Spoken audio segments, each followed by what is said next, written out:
আসসালামু আলাইকুম। আমি আজকে প্রথম দিনের মতো আসলাম। আজকে হচ্ছে 5 তারিখ। ভাই আজকে 5 তারিখ না? জি, আজকে ৫ তারিখ। ভাই মনে হয় আমার ভিডিও দেখে। আচ্ছা, একটু আগে আপনি বলতেছিলেন যে আমার ভিডিও দেখেন। অবশ্যই।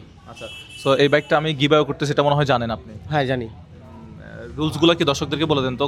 আসলে বায়ের পেজে ফলো দিতে হবে, ইউটিউবে গিয়ে সাবস্ক্রাইব করতে হবে অ্যান্ড বায়ের প্রত্যেকটা ভিডিওতে কমেন্ট, লাইক, শেয়ার করতে হবে।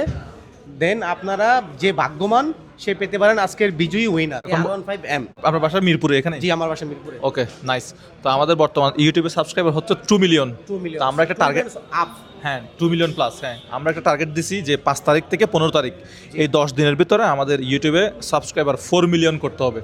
অবশ্যই হয়ে যাবে, হয়ে যাবে। এবং আমি যদি ওদিকে দেখাই যে লাইভ চলতেছে, এটা কিন্তু অলরেডি আমি দেখে আসছি বাসায় দেখে আসছি 2 মিলিয়ন ওভার হয়ে গেছে অলরেডি। আমি দেখে আসছি বাসায়। আচ্ছা। ইভেন আমি আপনার কি মনে হয় 15 তারিখ কি 4 মিলিয়ন অতিক্রম করতে পারবো আমরা? 100% হয়ে যাবে। আপনার যে ব্যাপক মানে জনপ্রিয়তা, অবশ্যই আমি তো এটা জানি, এটা ওভার হয়ে যাবে। Congratulation. Thank you so much.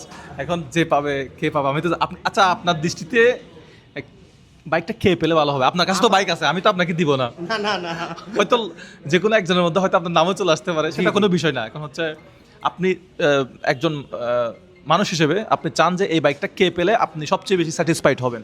আমার মনে হয় যে আপনার পেজে বেশি বেশি ফলো করে, মানে এবং লাইক করে, কমেন্ট করে, শেয়ার করে, যে বেশি পরিশ্রম করে সেই ব্যক্তি পাওয়াটাই উত্তম আমি মনে করি। আর সে পাওয়ার যোগ্য আমি মনে করি।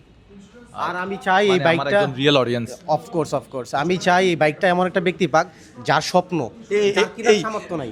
এই কথাটা আপনার এখান থেকে বের করতে চাচ্ছিলাম, আমি এই কথাটা এখান থেকে বের করতে চাচ্ছিলাম, বাট অবশেষে বের হয়েছে। অবশ্যই। যার যার যার স্বাদ আছে কিন্তু সাধ্য নাই। সাধ্য নাই, যার স্বপ্ন সেই ব্যক্তি এই বাইকটা পাক, আমি তার জন্য বেস্ট প্রার্থনা করি। থ্যাংক ইউ সো মাচ ভাই, thank you so much Congratulations ভাইয়া। এবং আপনারা চাচ্ছেন বিদায় মূলত এটা সামনের দিকে এগিয়ে যাচ্ছে আরো। অবশ্যই এই শুরু থেকে আজ পর্যন্ত আপনি সাকসেসফুল ভাইয়া। Thank you so much. এরকম মানুষ আসলে রক্তের চেয়ে বেশি আপন। ভাইয়ের নাম কি যে? আমার নাম প্রিন্স রহমান। প্রিন্স রহমান। জি, আমি এই সেম গাড়িটাই নিছি। আমার হচ্ছে ব্ল্যাক কালার। গাড়িটা কেমন? ব্রেকিং সিস্টেমটা মনে হয় ভালো। অফকোর্স, মানে ইয়ামাহা তো ইয়ামাই ভাই, ব্র্যান্ড তো ব্র্যান্ড, এটা বুঝতে হবে। নাম্বার 1। আচ্ছা ঠিক আছে ভাই, থ্যাংক ইউ আসসালামু আলাইকুম। ওয়ালাইকুম ওকে, আসসালাম। সো ভাইয়ের সাথে কথা বললাম, খুবই ভালো লাগলো। জোস একজন মানুষ, মানে কি বলবো। সো ভাই কিন্তু একটা আছে, ভাইয়ের লাগবে না। ভাই বলছে যার স্বাদ আছে সাধ্য নাই, এরকম একজন মানুষ এই বাইকটা পাক। আমিও এটাই চাই ইনশাল্লাহ। আসসালামু আলাইকুম।